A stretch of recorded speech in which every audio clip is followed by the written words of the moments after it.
How to fix Instagram in Android.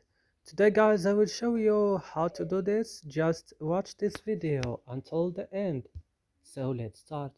First you will open your phone, the settings of your phone, but must your phone have Android version. So what you can do right now, just you will go to apps. You will find all the application that you have in your phone. You will look for Instagram. Open Instagram and you will go to storage. You will go to the bottom of the screen to clear data, then you will open it and you will click OK, and that's it. It will fix your problem. So I hope this video is useful for you.